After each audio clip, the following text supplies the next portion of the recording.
You're watching ABC10 Plus Tonight. Hello everyone, I'm Chris Thomas. You're watching ABC10 Plus Tonight. A mother now accused of killing her 11-year-old son after he was found dead inside a mobile home. And we're learning more about the governor's announcement about the controversial California high-speed rail. ABC10 Plus Tonight starts now. Governor Gavin Newsom gave a closer look at the state budget today while on a California job tour in Turlock. Newsom promised a balanced budget with no deficit. ABC 10's Devin Truby has a closer look. Include a balanced budget, no deficits. That's what Governor Gavin Newsom says will be presented to state lawmakers on Friday with the official state budget. The $322 billion budget includes almost $17 billion in rainy day reserve funds. This may need to increase on the basis of the uncertainties as it relates to the federal administration, as it relates to trade policy or tariff policy or immigration policy that could radically shape and impact the debate in this country, impact our revenue stream in this state. Newsom says there would be no need to increase taxes with this budget. Well, as long as I'm around, I'm going to fight hard against that. The budget looks to the future, with Newsom announcing the government now has 6 partnerships to use artificial intelligence and to double the tax credit for TV and film industry. But Vice Chair of California Republican Party Corinne Rankin argues this is not the way to go. Tax breaks to Hollywood and spending on AI is great for the state's billionaires. However, the rest of us feel like we're drowning in growing costs. Rankin also made it very clear Republicans don't want money spent on fighting President-elect Trump. Newsom looking to secure $25 million for a legal fund before Trump takes office, after suing him 122 times last administration. The Central Valley spoke loud and clear. They voted for President Trump this cycle, and for him to come here to Stanislaus County and not mention working with President Trump was an insult to the voters of the Central Valley. But we're hopeful that none of that transpires, so we don't have to spend $1 of the $25 million. Meanwhile, revenue in the state is up $16.5 billion right now. Newsom said on Friday, expect to hear more about limiting health care costs, expanding education with the promise of $25,000 per student, and universal TK will be secured. Reporting in Turlock, Devin Truby, ABC 10. So what next? They plan to release the budget on Friday, and the governor says he expects many changes before the May revise. He'll also see President Biden during his visit to California tomorrow. They plan to discuss remaining FEMA funding for the state. Following his budget news, the governor announced updates to the controversial high-speed rail project. It comes as critics argue the project is way over budget and should be stopped. ABC 10's Jeannie Nguyen followed the governor's announcement and joins us now. Becca, despite updates and progress to the high-speed rail project, Republican lawmakers are now introducing legislation to stop some funding. And tonight, the governor is responding to his critics and placing blame on the incoming president. It's about damn time we have a high-speed rail system in the great state of California. On Monday, Governor Gavin Newsom, joined by other leaders, announced the latest successes with the ongoing California high-speed rail project, including a railhead project that would build a freight yard to receive more track material. Finally, the point where we're going to start laying down the high-speed rail track after the track itself that will allow us to get the equipment and the track equipment specifically to lay down that track gets moved. Joined by the Rail Authority's CEO, they announced a portion of the project is now complete, and the state has partnered with Brightline West, who built a rail route in Florida and is working on a project connecting Las Vegas to Southern California. Imagine traveling from Palmdale in LA County to Victor Valley in San Bernardino in just 25 minutes. Just hours before Monday's news conference, Republican Congressman Kevin Kiley introduced a bill in Washington that would cut federal funding for the high-speed rail. Kiley says it's unrealistic to continue to spend money on this project. I think it's unconscionable that we continue to throw billions of dollars at this failure of a project, which is never going to actually be built, just wasting people's money. Governor Newsom admitted there is a gap for funding this project, but said it's nothing that the state can't close. He responded to criticism by blaming one person. Who's doing that? Oh, Trump, maybe, yeah. Oh, that's golden oldie. Locally, Republican Senator Roger Nilo agrees about the project's cost and has concerns about the long-term effects. We have no idea where the money's coming from to fund either one of those segments, either the temporary segment or the final project. A spokesperson for the High-Speed Rail Authority would not respond to the pending legislation, but did say it is committed in moving this project forward, adding it hopes to have the Merced to Bakersfield system operational by 2030 and 2033. And so far, 436 miles of Phase 1 from San Francisco to Los Angeles are fully environmentally cleared.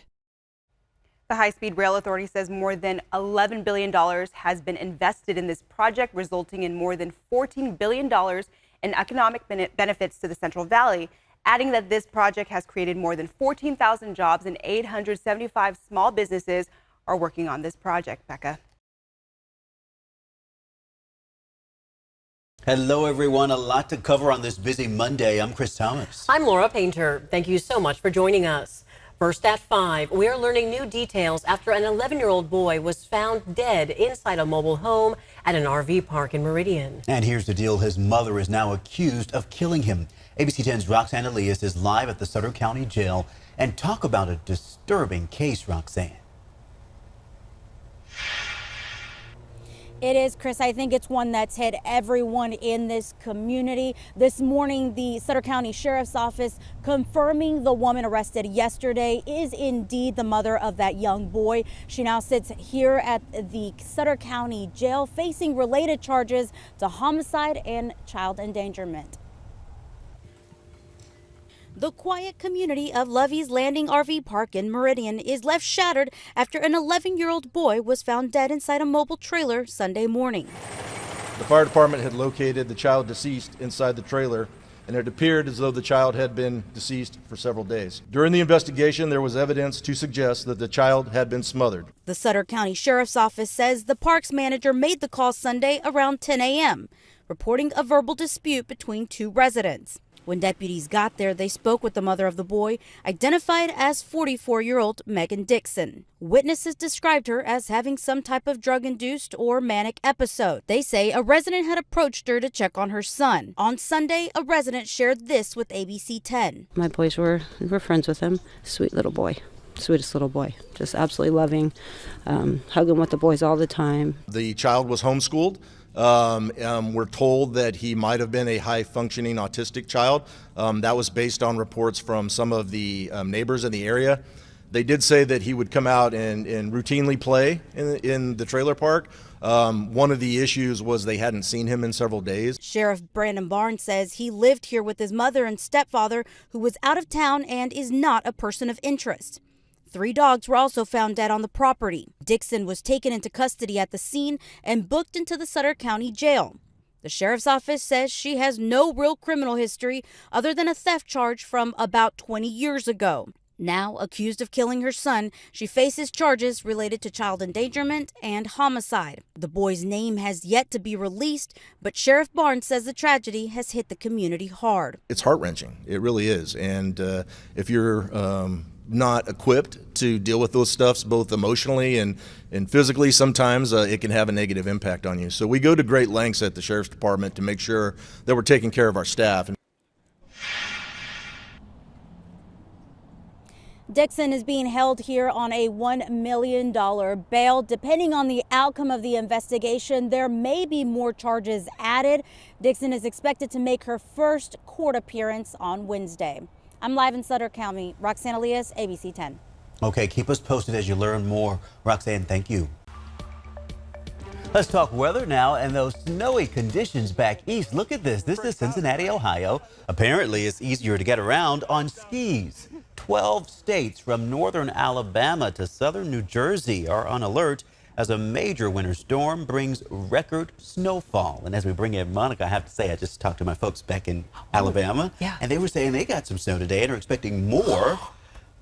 You know, it's just this way it works, right? Growing up, we never got snow down in Birmingham, but now we get it every season. Wow, it just really speaks to the impact of this storm all the way from up north in the Midwest to the south. That's far-reaching. Just thinking the same thing, even for Cincinnati. I mean, that's a lot of snow, right? Well, we, on the contrary, are seeing a dry stretch here. We are going to see some increasing winds, though, so it's kind of the flip-flop of what we've been seeing here across the winter season. Highs for today, upper 50s largely throughout the valley. We saw some patchy, dense fog in places like Stockton, kind of slowed to clear, so temperatures a little bit cooler, but places that saw the sunshine warm nicely this afternoon. 40s up top for the Sierra. Now we are in that transition phase. We're seeing a few snow flurries develop for the Sierra later on this afternoon into this evening. Those will clear rather quickly, and so we're right back to the dry weather for tomorrow. But it's in between these two very different systems that we're going to pick up the increasing winds. High pressure ridge building in from the west. Here goes that departing low, bringing a few snow flurries to the Sierra. Tonight will be dry in the valley, but that wind advisory will go into place. Warmer than average temperatures. These are dry, warming winds, which will bring us highs generally in the upper 50s to right around the low 60s. This starts up tonight at 10 p.m. Takes us through early Wednesday with difficult driving, especially for high-profile vehicles, for even places over like the Yolo Causeway, overpasses, as well as into the high country. Tree limbs will be vulnerable, but that's mostly through the foothills and the Sierra. Current winds are roughly about 5 to 10 miles per hour. Not necessarily problematic, but they are out of the northwest. That will also eliminate the fog for tonight for much of the valley. In terms of our big mountain backyard, right now we have clear skies. Our temperatures are in the 50s. We're at 36 degrees for Tahoe with clear skies, with a cool overnight low in the 20s for the high country. As far as tomorrow's forecast, we started off with dry conditions. Again, with those increasing winds, that's going to limit the fog and keep our temperatures in the 40s for tonight. We'll see those highs warming into the 50s for tomorrow afternoon. By noontime, we're already at 60 degrees with highs in the low 60s tomorrow. As we head into the evening, we'll start to see those winds taper off, and that will allow us access to a little bit of patchy fog again Wednesday morning. In terms of those winds, though, here is a look at how they start to increase through tomorrow morning, and they'll stay at a pretty good clip through the afternoon. Most problematic during the later afternoon for the foothills and the Sierra, and then everything starts to wind down into our Wednesday forecast. But again, it's this transition zone that we're looking at right here. Under this ridge of high pressure, it's going to be fierce. It's going to keep that storm track to the north of us, so nothing really getting through that high for quite some time. Highs in the 30s for the Sierra tomorrow, 50s down the hill with 50s along the coast as well, even some 60s in there. Those winds really will be warming things up for the afternoon. Highs in the 60s throughout the valley after morning lows in the mid to upper 40s. Our 5-day regional forecast, we're dry across the stretch. We're near 50. By the weekend for the mountains, we're in the 60s throughout the foothills. And a look at our 3-day regional forecast again. Unseasonably warm conditions will persist through much of the work week. We start to see a little bit cooler weather as we head deeper into our 10-day forecast, especially by next week. But in the meantime, this first full week of 2025 is off to a dry and warm start. You can say that again, huh? Even the nights, not many 30s there on the board, huh? I know. We might be the envy of the entire country right I think so. We're getting really spoiled by Mother Nature. We'll keep it going. Yes. Monica, thank you. New Orleans continues to heal from that deadly New Year's Day attack. Today marks the beginning of Mardi Gras season with Three Kings Day. And here in California, there's a group of people who celebrate New Orleans culture every single year. And by March, they'll be hosting 3 Mardi Gras parades. ABC 10's Marcus Allen always knows where the party is. Today it's at Oak Park Brewing. He has more on the upcoming celebrations and how people can get involved. And Mark, you already have a lot of people involved here this morning. A lot of people involved here, and a lot of them have direct ties to New Orleans. Give New Orleans a big round of applause and cheers to resilience and that New Orleans spirit. When we talk spirit, no one's got it better than Louisiana Sue. You've been doing this for a minute. Well, since 1985 with you. Yeah, you called the other day. I've never heard you more excited. This year, bigger and better. Why? This year's bigger and better. It's because we have more people involved in it. Last year, we've been doing this for 3 years. We started out with 25,000. Then we went to 50,000, and I don't fit in old Sacramento. So we came to Broadway. There you go. Step forward. We got a crazy guy with a bobblehead of himself dressed in an outfit as ridiculous as himself. What's going on? I'm the G1 King. I'm the Kings fan. I wear this to all the games. That's right. You are that guy. I couldn't remember if I knew him from a margarine commercial or the Kings games. All right, so over here we have the Kings Princesses. Let's introduce themselves. Kings Day Mardi Gras Princesses. Hello. Hello. Hi, I'm Nesta. I am the owner of Fashionist Wear, representing Sacktown Mardi Gras, Royal Court, and Kings and Queens. And there they are. Hi, Ann. I'm Natalie, La Princess, Lady Sneak. Cardi B. And I love what's going on here. If you sum up these cheerleaders, what do you call yourself? Sacramento seniors. Got it. Got it. We got the world famous Neil here. How are you, Neil? I'm good. How you doing? All right, back here the band is BTU Arts. BTU Arts. All right. So Walt, you probably have a lot of questions about king cakes. Let's talk about king cakes on this King Day. Okay. What does it mean? Today is a King's Day. We celebrate when the wise men found the baby Jesus. Always on January 6th, Feast of the Epiphany. All right. In Eastern Europe and in the Latino countries, they're opening their presents There, today. there you are. Hey, look, I just noticed we got a world famous comedian in the house. Tristan Johnson, good to see you. How's it going? How's it going, man? This is amazing, man. Sacramento Mardi Gras. That's right. Mr. Walker, before we turn it over to some music, you got any questions? A gathering of people who have been with you on various different live shots before. Can you ask Louisiana Sue how big her event is compared to other big national events outside of Louisiana?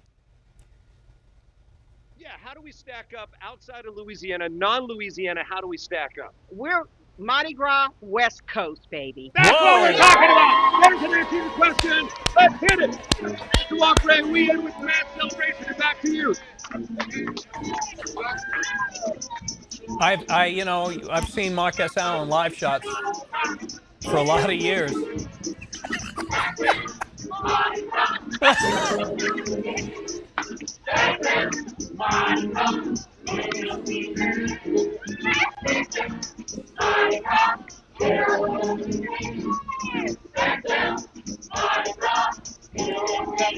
They're telling me in my ear I can rap when I'm ready. Well, I want this to go 30 more minutes. How's that? All right, thank you. Thanks for watching ABC 10 Plus tonight. Remember, we are here 24/7 on the free ABC 10 Plus app. You can get your local news and weather anytime, anywhere. I'm Chris Thomas. We'll see you next time. Thanks for watching ABC 10 Plus. And now that you're here, why don't we take a look around and see what else is here? The very first tile on your left is always going to be streaming 24/7. You can find us adjacent to that, breaking news if it's there. And then right next to that, a replay of the most recent newscast. Whether it's ABC 10 Morning News at 5, 6, or beyond, it's going to be there. The forecast beyond that, and then right beyond that, the news that matters the most. Now that you know the basic tiles, let's go up to the top and take a deeper dive into news. We have every single newscast that you would need, including To the Point with Alex Bell, taking a deeper dive into the issues.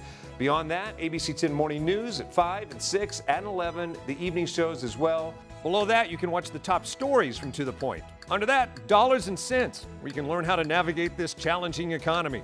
And below that, you can watch our award-winning ABC 10 Special Investigations, where we hold the powerful accountable.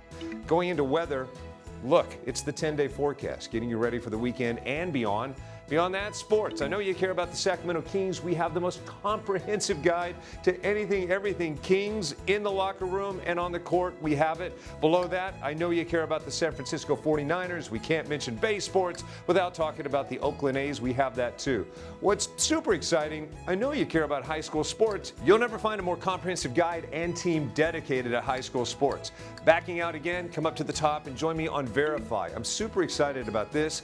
Our experts are checking the facts, verifying the truth for you. Jump up now to shows. Very excited about this. Oh, look.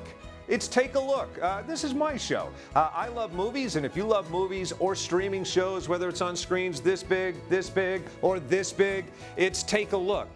Recently went behind the scenes, sat down with Lady Gaga and Joaquin Phoenix to talk about Joker 2. I love the movie, and oh, I just heard you shout you hate the movie. Jump in, we talk about it on this show. Other shows, Bartell's Backroads, go up and down the state of California, tank of gas getaways, one fuel cell getaway, like places like the Toy Museum. This is what kids did before they had screens. Over here, the Moaning Caverns of Calaveras County, one of the most coveted caves in all of California. You know, watching this show, I discovered there's a cave that could fit the entire Statue of Liberty in your own backyard. You'll find about that and more with Bartell's Backroads. Down below that, To the Point. It is one of my favorite newscasts because they talk about news with Alex Bell the way you talk about news. It's conversational, but in-depth at the same time. Below that, Your California Life. Love this show. Whether it's entertainment, food, beverage, lifestyle, it's there. Desiree Shepherd hosts and does an amazing job. So there you have it. It's ABC 10 Plus, the app. What do you need? We heard you and we got it. Thanks for watching. Thanks for streaming.